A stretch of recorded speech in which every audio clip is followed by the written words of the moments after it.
भाई साहब ऐसा अपनी माँ के साथ कौन करता है जैसा इन दोनों भाइयों ने किया। इसे देखकर हर किसी की रूह तक कांप जाएगी। दरअसल कहानी शुरू होती है और हम दो भाइयों से मिलते हैं, जिसमें एक का नाम तो एलिस होता है और दूसरे वाले का लूकस। और ये दोनों भाई अपनी माँ के साथ शहर से दूर खेत में रहते थे, अपने बड़े ही आलीशान घर के अंदर, क्योंकि इनके पिता इन्हें छोड़कर पहले ही जा चुके थे। इसीलिए ये दोनों भाई एक दूसरे की काफी ज्यादा चिंता करते थे और देखभाल करके मौज मस्ती से जिंदगी जीते थे। लेकिन कुछ दिनों से इनकी माँ लापता थी, इसीलिए ये घर पर आराम से मौज मस्ती करते थे और बाहर घूमते रहते थे खेतों के अंदर। पर अचानक से इनकी माँ एक दिन घर पर चली आती है, तो ये जल्दी से घर पर भाग कर आते हैं। तो ये देखते हैं कि इनकी माँ के चेहरे पर पट्टियां बंधी हुई है। इन्हें समझ में नहीं आता कि इनकी माँ के चेहरे पर इतनी ज्यादा पट्टियां क्यों बंधी हुई है, जैसे मानो उन्होंने अपने चेहरे का ऑपरेशन करवाया हो। उनकी माँ उन्हें बताती है कि उसका एक खतरनाक एक्सीडेंट हो चुका था, जिससे उसका चेहरा काफी खराब हो गया था, इसीलिए उसने ये प्लास्टिक सर्जरी करवाई है। लेकिन इन दोनों भाइयों को इस पर काफी ज्यादा शक होने लग गया था। उन्हें लग रहा था कि ये उनकी माँ नहीं है, बल्कि कोई और औरत है जो उनकी माँ का भेष बनाकर यहाँ पर आई है और इसीलिए वो चेहरा छुपा रही है। फिर ये औरत एलियस से कहती है कि एलियस अब जाकर तुम आराम करो, मुझे भी यहाँ पर आराम करना है, मुझे काफी ज्यादा दर्द हो रहा है। इसीलिए एलियस लूकस को लेकर वहाँ से चला जाता है। लेकिन एलियस को काफी हैरानी होती है कि उसकी माँ ने केवल एलियस से ही बात की, लूकस को तो उन्होंने देखा तक नहीं। ये कौन सी बात होती है, हम दोनों वहाँ पर साथ खड़े थे, फिर भी उन्होंने सिर्फ मुझसे ही बात की। और ये चीज एलियस को काफी बुरी लगती है। लेकिन लूकस कहता है कि भाई कोई बात नहीं, माँ काफी ज्यादा टेंशन में होगी, इसलिए ध्यान नहीं दिया। पर इसके बाद जब शाम को इनकी माँ ने खाना खिला रही होती है, तो वो जूस लाती है और वो केवल एलियस को ही गिलास में डालकर देती है। लूकस को तो वो बिल्कुल भी नहीं देती, जैसे मानो इसने लूकस को इग्नोर ही कर दिया। तो इससे लूकस एलियस के कान में जाकर कहता है कि भाई मुझे भी जूस चाहिए, माँ को बोलना मुझे भी डाले, तुझे तुझे डाल रही है। तो एलियस जल्दी से अपनी माँ से कहता है कि माँ लूकस को भी जूस डालो, उसे भी जूस पीना है, आप मुझे जूस डाल रहे हो। लेकिन ये औरत इसकी बात पर ध्यान ही नहीं देती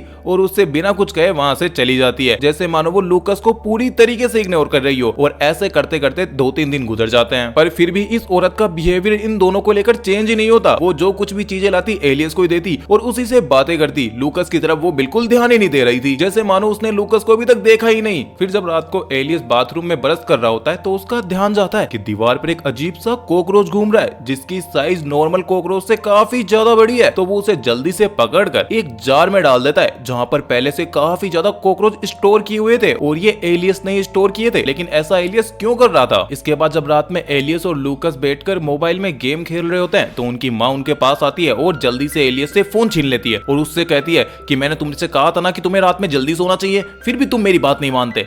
तो एलियस इस बात से नाराज होकर सो जाता है। लेकिन वो यहाँ पर भी सिर्फ एलियस से ही बातें कर रही थी, लूकस की तरफ उन्होंने देखा तक नहीं था। इससे लूकस रात में अपने भाई से डरता हुआ कहता है कि भाई माँ मुझसे बात क्यों नहीं करती, मैंने ऐसा क्या कर दिया? तो एलियस लूकस से कहता है कि लूकस तू चिंता मत कर, माँ ने सर्जरी करवाई है, इसीलिए शायद उनको कोई दिक्कत हो रही होगी या इसके कोई साइड इफेक्ट होंगे, इसीलिए तू ज्यादा सोच मत और सो जा। लेकिन एलियस को अपनी माँ का बिहेवियर काफी अजीब लगता है, क्योंकि उनके घर के बाहर जो कोई भी आता, जैसे मानो कोई रिलेटिव आया हो या फिर कोई डिलीवरी वाला, वो उनसे मिलती ही नहीं थी। बस एलियस को यही कहती थी कि उनसे कह देना कि मेरी तबीयत खराब है और मैं किसी से भी नहीं मिलना चाहती। और तभी एक दिन एलियस का ध्यान जाता है कि उसकी माँ बाथरूम के अंदर खड़ी होकर अपने चेहरे से पट्टियां हटा रखी थी और जैसे एलियस ने उसे देखा, तो वो अचानक कांच में से उसे देखने लगी अजीब तरीके से, जिससे डरकर एलियस यहाँ से भाग जाता है। अब ऐसा हर कोई करेगा तो बच्चों को तो काफी ज्यादा डर लगेगा ही। लेकिन जब एक दिन एलियस और लूकस घर के बाहर खेल रहे होते हैं, तो उन्हें वहां पर एक बिल्ली दिखाई देती है। तो वो उस बिल्ली को उठाकर घर पर ले आते हैं चोरी छुपे, क्योंकि उनकी माँ उन्हें कोई भी पेट पालने नहीं देती थी, इसीलिए वो उसे चुपचाप लाकर अपने बेड के नीचे छुपा देते हैं। लेकिन तभी बिल्ली की आवाज उनकी माँ सुन लेती है। पर यहाँ पर एक अजीब सी रहस्यमय चीज दिखाई जाती है कि इनकी माँ यहाँ पर बिना पट्टियों के बैठी हुई थी। लेकिन जैसे ही उसने बिल्ली की आवाज सुनी, तो उसने जल्दी से अपने चेहरे को पट्टियों से ढका, जिसे देखकर ऐसा लगता है कि इसकी माँ के चेहरे की सर्जरी हुई भी है नहीं, या फिर वो नाटक कर रही है। पर जब ये औरत अपने बच्चों के रूम के पास आती है, तो उसे दिखाई देता है कि उनका रूम पूरी तरीके से लॉक है। तो वो जल्दी से गेट को बजाने लगती है, लेकिन वो दोनों दरवाजा नहीं खोलते, जल्दी से जाकर पहले उस बिल्ली को छुपाते हैं। और इसके बाद जैसे दरवाजा खोलते हैं, तो इसकी माँ गुस्सा करने लगती है और उनके कमरे में छानबीन करना शुरू कर देती है, जैसे मानो वो एक जासूस हो। और अचानक से उसका ध्यान जाता है कि लूकस के बेड में एक लाइटर पड़ा हुआ है। लेकिन वो इसका सवाल लूकस से नहीं बल्कि एलियस से ही पूछती है कि तुम्हारे कमरे में ये लाइटर क्या कर रहा है? डरता हुआ कहता है कि माँ मैंने तो ये बुक्स को जलाने के लिए रखा हुआ था। लेकिन उसकी माँ कहती है कि तुम मुझसे पंगा मत लो, वरना तुम्हें काफी ज्यादा पछताना पड़ेगा। और ऐसा कहकर वो वहां से चली जाती है। इसके बाद वो दोनों भाई अपनी माँ के के ऐसे बिहेवियर से काफी ज्यादा परेशान हो चुके थे।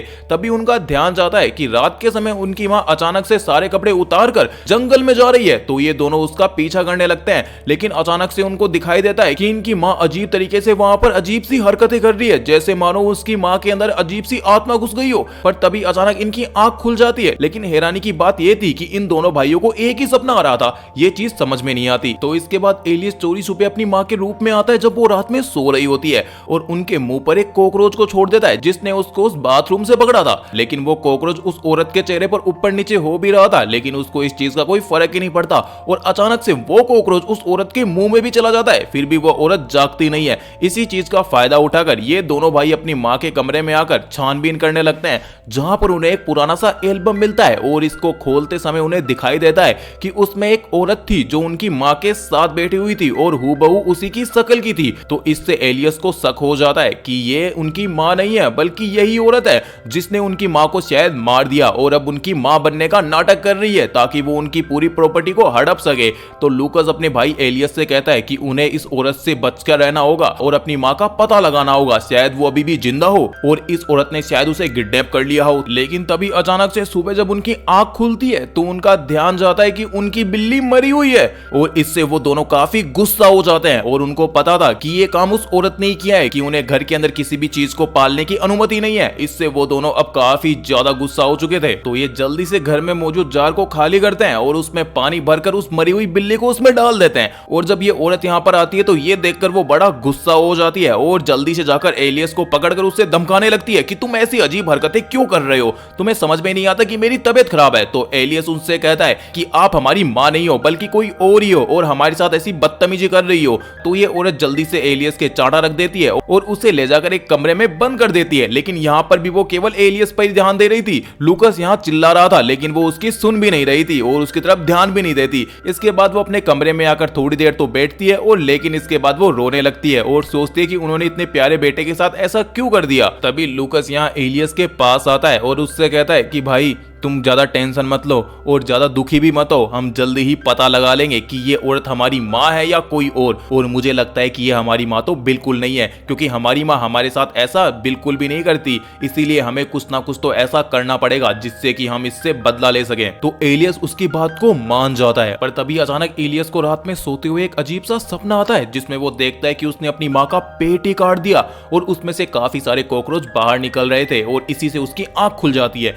ये कॉकरोच एलियस के सपने में हमेशा रहा करते थे। अब ये दोनों भाई अपने कमरे में बैठकर रोल खा रहे होते हैं और कमरे को पूरी तरीके से लॉक कर लेते हैं। पर जब एलियस की माँ आकर गेट को खोलने की कोशिश करती है तो वो उससे खुलता नहीं है। तो वो बड़े प्यार से कहती है कि एलियस मुझे माफ कर दो, मेरी वजह से तुम काफी ज्यादा सैड हो रखे हो, इसीलिए मैं अब तुम्हें बिल्कुल भी नहीं डांटूंगी और मैं तुम्हें तुम्हारी मनपसंद चीज बनाकर खिलाऊंगी। पर एलियस इससे काफी नाराज था कि अभी भी माँ लूकस को इग्नोर कर रही है और मुझसे ही बातें कर रही है। तो वो जल्दी से दरवाजे को खोल देता है। लेकिन अब पहली बार हम देखते हैं उस औरत को बिना बैंडेजेस के, क्योंकि इसका चेहरा पूरी तरीके से सही हो चुका था। पर इसे देखकर एलियस और लूकस जल्दी से घर से बाहर भाग आते हैं और भागते हुए एक चर्च में आते हैं जहां पर वो पादरी से कहते हैं कि उनके घर में शायद कोई और औरत आ रखी है जिन्होंने शायद उनकी माँ को मार दिया और वो उन पर काफी ज्यादा अत्याचार करती है। तो पादरी उससे कहता है कि आजकल के बच्चे कितने खराब हैं कि माता पिता ने जरा सा डांट क्या दिया ये तो घर से ही भाग गए। तो वो तुरंत पुलिस को कॉल करता है और पुलिस उन दोनों को लेकर उनके घर पर चली आती है। तभी पुलिस वाला उससे पूछता है कि आखिर क्या दिक्कत हुई है, ये बच्चा इतना डरा हुआ क्यों है। तो वो उसे बताती है कि उसका कुछ महीनों पहले एक्सीडेंट हुआ था और उसकी वजह से उसका चेहरा भी खराब हो चुका था और उसके पति ने भी उसे छोड़ दिया, इसीलिए शायद इसी चीज का सदमा ये बच्चा सह नहीं पा रहा और इससे वो काफी परेशान रहता है। इसके बाद रात में सोते समय उसकी माँ काफी दुखी रहती है कि शायद मेरी वजह से मेरा बच्चा काफी परेशान हो रखा है और मैंने उसे काफी डांट भी दिया है, इसी वजह से वो मुझसे परेशान है। और इतना सोचते सोचते वो दवाई लेकर सो जाती है। लेकिन जब सुबह उसकी आंख खुलती है तो उसका ध्यान जाता है कि उसके हाथ पैरों को किसी ने बांध रखा है बेड पर। वो वहां से जरा सी भी हिल भी नहीं पा रही और तभी उसके सामने लूकस और एलियस खड़े होते हैं अपने चेहरे पर अजीब सा मास्क लगाकर। तभी वो दोनों उससे कहते हैं कि हमें साफ साफ बता दो कि हमारी माँ कहाँ पर है, क्योंकि तुम तो हमारी माँ बिल्कुल भी नहीं हो, क्योंकि वो हमारे साथ ऐसा व्यवहार बिल्कुल भी नहीं करती। तो ये औरत कहती है कि एलियस तुम कैसी बहकी बहकी बातें कर रहे हो और तुमने मुझे यहाँ पर बांध क्यों रखा है, मुझे खोलो ना। तो एलियस कहता है कि आप अभी भी मुझसे ही बातें कर रहे हो, लूकस से तो बिल्कुल बिल्कुल भी बात नहीं कर रहे, तो आप हमारी माँ तो बिल्कुल नहीं हो सकती। आप शायद उनकी हमशक्ल बहन हो जो यहाँ पर इस घर पर कब्जा करने आए हो और हमें मारना चाहती हो। और इतना सुनकर उनकी माँ रोने लगती है, लेकिन पता नहीं लगता कि वो आखिर में रो क्यों रही है। लेकिन इससे एलियस काफी गुस्सा हो जाता है और अपनी माँ के चेहरे पर पानी फेंक देता है, जिससे उसकी माँ काफी ज्यादा तेज रोने लगती है। तो ये देखकर एलियस को काफी बुरा लगता है कि वो अपनी माँ के साथ इतना बुरा क्यों कर रहा है। तो वो तुरंत कैंची लेकर उन पट्टियों को खोलने ही लगता है कि लूकास उससे कहता है कि एलियस तुम क्या कर रहे हो? तुमने जैसे इस औरत के चेहरे पर पानी मारा तो देखा उसके चेहरे पर मौजूद तिल हट गया और हमारी माँ के चेहरे पर तिल था, यानी ये औरत कोई और ही है। तो एलियस उससे पूछता है कि आपने अपने चेहरे पर यह नकली तिल क्यों बनाया? हमारी माँ के चेहरे पर तो असली तिल था। अब मुझे लग रहा है कि आप सच में हमारी माँ नहीं हो। तो एलियस की माँ कहती है कि बेटा कि जब प्लास्टिक सर्जरी करवाते हैं तो चेहरे की सारी चीजों को हटा दिया जाता है और उसी वजह से उन्होंने इस तिल को हटा दिया था, तो मैंने इसे लगा लिया ताकि तुम्हें दिक्कत ना हो। और एलियस तुम मेरी बात को समझो, मैं तुम्हारी माँ ही हूँ, तुम मान क्यों नहीं रहे? लेकिन एलियस और लूकास उसकी बात को नहीं सुनते और बिना सुने यहाँ से चले जाते हैं। तभी वो यहाँ पर एक वीडियो देख रहे होते हैं जो उनकी माँ की एक रिकॉर्डिंग थी। तभी लूकास एलियस से कहता है कि देखो एलियस, हमारी माँ की आंखें पहले ब्राउन थी और इस औरत की आंखें नीली है, यानी ये औरत सच में कोई और ही है। तो एलियस जल्दी से आकर उस औरत से पूछता है कि तुम्हारी आंखें नीली है और हमारी माँ की आंखें ब्राउन थी। तो ये औरत कहती है कि एलियस तुम समझ क्यों नहीं रहे, मैं कॉन्टेक्ट लेंस पहनती हूँ और वो वीडियो उन्हीं में बनाई हुई है, मैं रात के समय उन्हें उतार देती हूँ, मेरी आंखें सच में नीली ही है। पर वो उस औरत की बात बिल्कुल भी नहीं सुनते और उसके मुंह पर टेप लगा देते हैं ताकि वो उनसे कुछ बात ना कर सके। पर तभी अचानक से उनके घर पर कोई आ जाता है जो यहाँ पर फंड्स मांगने आए थे किसी फाउंडेशन की तरफ से। लेकिन एलियस उनसे कहता है कि उनकी माँ बीमार है इसलिए वो आराम कर रही है और वो जल्दी से जाकर अपनी माँ के बैग से पैसे निकालता है और उन्हें दे देता है ताकि वो यहाँ से चले जाए। पर तभी इस औरत को पता लगता है कि घर में शायद कोई आया है, तो वो मदद के लिए चिल्लाने लगती है और उस टेप को कैसे जैसे करके अपने मुंह से हटा लेती है। लेकिन इसका चिल्लाना कुछ काम नहीं आता क्योंकि वो दोनों लोग अब यहाँ से जा चुके थे। तो एलियस जल्दी से दरवाजे को बंद करता है और वापस आकर अपनी माँ के होठों पर ग्लू लगा देता है ताकि वो चिल्लाकर किसी को मदद के लिए बुला ही ना सके। पर अब रात में जब एलियस यहाँ बैठकर पिज्जा खा रहा होता है तो उसे काफी दुख होता है कि उसने अपनी माँ के साथ काफी बुरा किया है और शायद उसकी माँ को भूख भी लग रही होगी। तो एलियस प्लेट में पिज्जा अपनी माँ के पास लेकर जाता है ताकि वो इसे खा सके। पर उसकी माँ का मुंह तो ग्लू से चिपका हुआ था, तो वो एक कैंची की मदद से उस ग्लू को हटाने की कोशिश करता है, लेकिन अचानक से उसका होठ कट जाता है और उसके होठों से खून ही खून निकलने लगता है, जिससे काफी सारे खून के टपके बेड पर भी पड़ जाते हैं। तो एलियस अपनी माँ के हाथ के रस्सियों को खोल देता है और उससे कहता है कि यहाँ पर बिस्तर बदल लो और उस पर चुपचाप लेट जाओ। लेकिन तभी इसी चीज का फायदा उठाकर वो यहाँ से भागना शुरू कर देती है। लेकिन वो जैसे ही घर के बाहर जा रही होती है तो वीकनेस की वजह से नीचे गिर जाती है और गिरते ही वो बेहोश हो चुकी थी। और जब उसकी आंख खुलती है तो उसका ध्यान जाता है कि उसके बच्चों ने उसे फ्लोर के साथ ग्लू की मदद से चिपका दिया है। और इतना बेरहम तो कौन ही बेटा होगा भाई साहब, काफी बुरा कर दिया था इस औरत के साथ इन दोनों ने। और यहाँ तक कि उन्होंने उसकी एक आंख को भी ग्लू से चिपका दिया था। अब इसके बाद एलियस अपनी माँ के पास आता है हाथ में मोमबत्ती पकड़े हुए और उनसे कहता है मुझे सच सच बता दो कि तुम कौन हो, वरना मैं इस घर में आग लगा दूंगा और तुम इसमें जलकर मर जाओगी। तुमने हमारी माँ के साथ क्या किया है? तो ये औरत एलियस से कहती है कि बेटा एलियस, मैं ही तुम्हारी माँ हूँ, तुम इस बात का विश्वास क्यों नहीं कर रहे? तो एलियस कहता है कि तुम हमारी माँ नहीं हो सकती क्योंकि हमारी माँ हम पर जरा भी जुल्म नहीं करती